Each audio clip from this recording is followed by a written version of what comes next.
Good afternoon, anti-novelists and Lilligans. It is a thunder and rainy lightning day here on the ranch, so I thought, how about I give you a sneak peek into the challenge that Kathleen Spracklin and myself are cooking up for the month of November.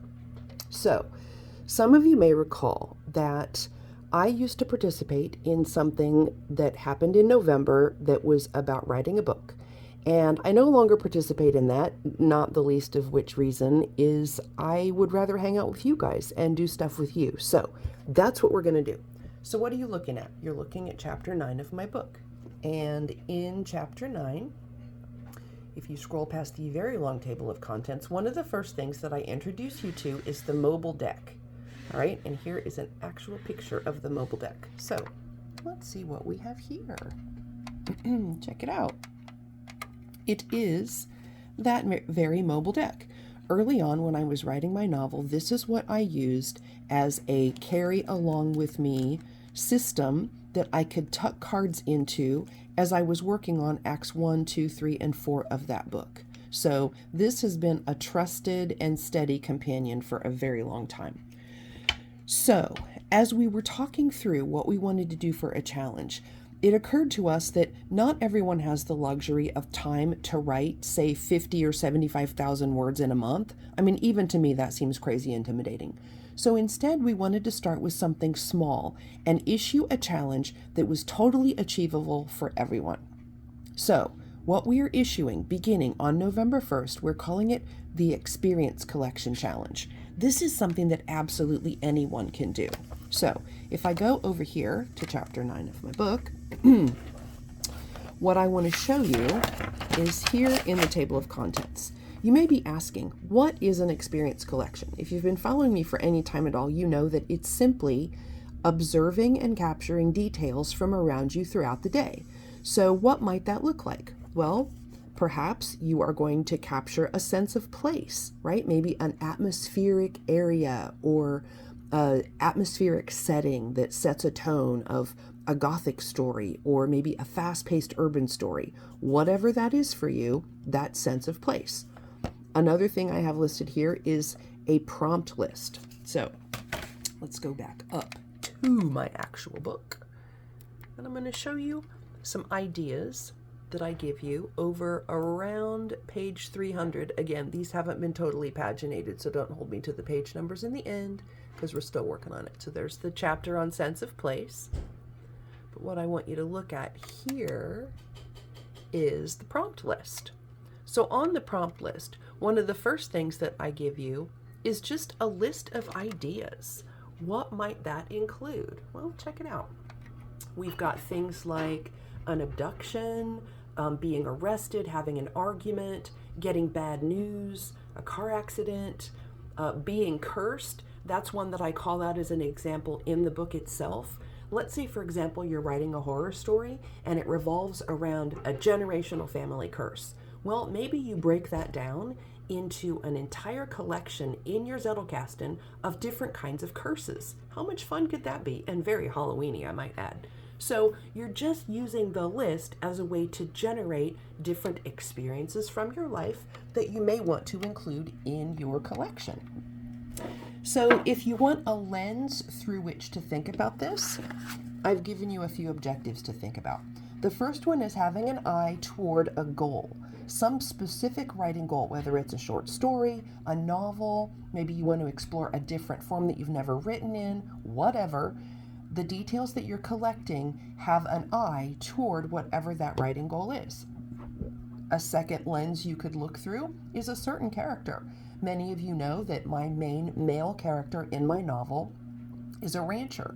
Well, I spent a lot of time hanging out with ranchers and cowboys and collecting things that they said, different ways that they approached things, how they went about their day and did their work. I collected all of those things in my experience collection so that I could write those characters authentically.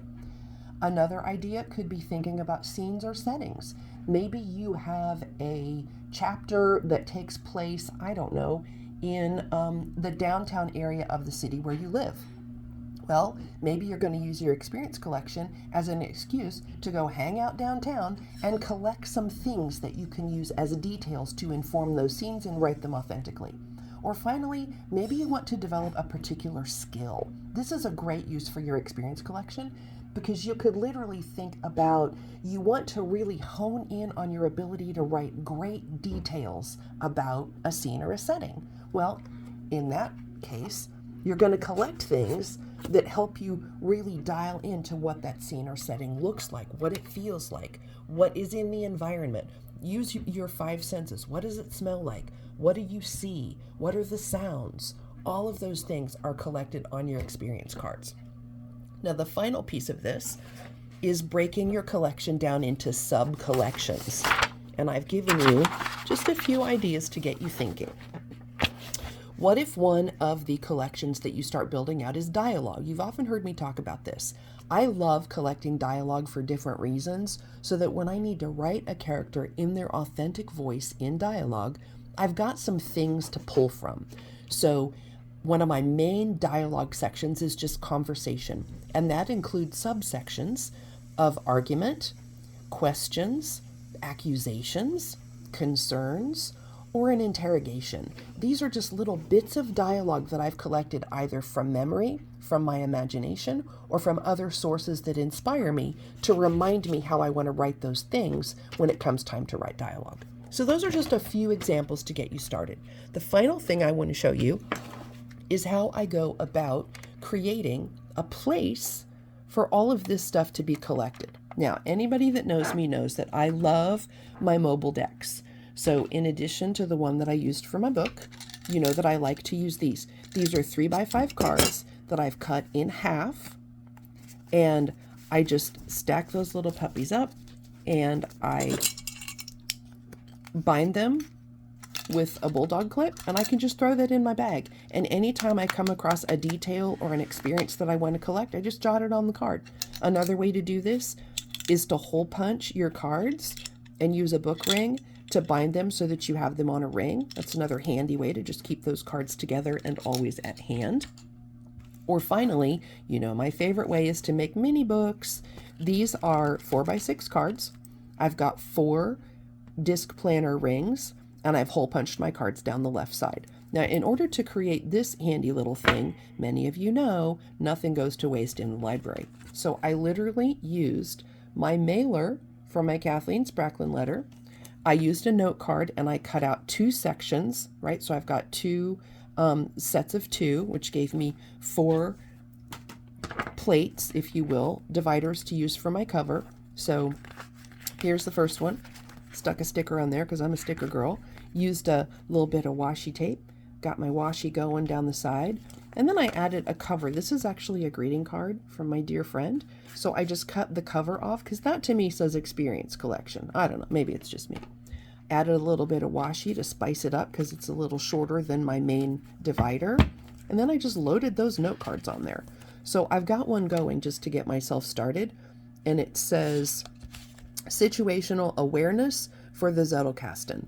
So if you know anything about my history, I used to own a self-defense training company. Situational awareness is simply a defensive term that means you're paying attention to what's going on around you. That's all an experience collection is, guys. So let's play a game. Before you check your status, check your experience. That's another self-defense-ism. Before you open your phone and start scrolling or looking at things, take a look around you and make sure that nobody's profiling you or you're not in any kind of danger. Well, for our purposes, we're not in danger from our books or our experiences. However, before you check your status on your phone, take a moment and survey the area around you, the sights, the sounds, the smells, and maybe capture an experience and then go check your phone. If you do this every time you check your phone throughout a day, you're going to end up with a jillion experience cards, guaranteed. The first one I have here is my first card from 10/22. It's labeled 2025.10/22. That tells me the date I captured it. I left the top line blank because eventually I may want to go in and add an actual address in my Zettelkasten where this card's going to live. So for now, I'm just capturing them by date. This is called Chicken Coop Marauders. Raccoons chewing the eye hook used to lock the coop door. And then I made some notes. Splintered wood, claw marks on the door, and poop on the ramp. Real nice touch there. And then I made myself laugh because I suddenly had a thought, what if the hens call a committee meeting to discuss the attack? Sometimes you just have to crack yourself up. So that's what that looks like. You'll notice I've slotted my little dividers in that I cut out from my Spracklin mailer. I use those. For example, one of the things that I've divided out is a section that is only blank cards, because sometimes I like to sketch or draw maps or little sketches out, so I like to have some blank cards on board. And then I've got a couple of extra dividers in case I go dividing things up or adding more things. So this is what I will be using for my experience collection. I encourage you to get creative, get crazy, and create something that is fun, that you want to go to, and that wants to make you get to work and get those cards collected. And I will continue prompting you throughout this week leading up to our kickoff on November 1st when we start our official Experience Collection Challenge. So that's all I'm going to tell you for now. That's enough to get you started. In the meantime, get rolling, start thinking about where you want to collect your experiences, and start thinking about those objectives of the things that you might want to be collecting experiences for, because those will help prime that pump so that your writer's eye is ready to go and look around and start collecting those things. So I'm going to leave you there for today. I will check in again in the next day or two, give you some more ideas and prompts, and get you ready to go for the November challenge. Talk to you soon.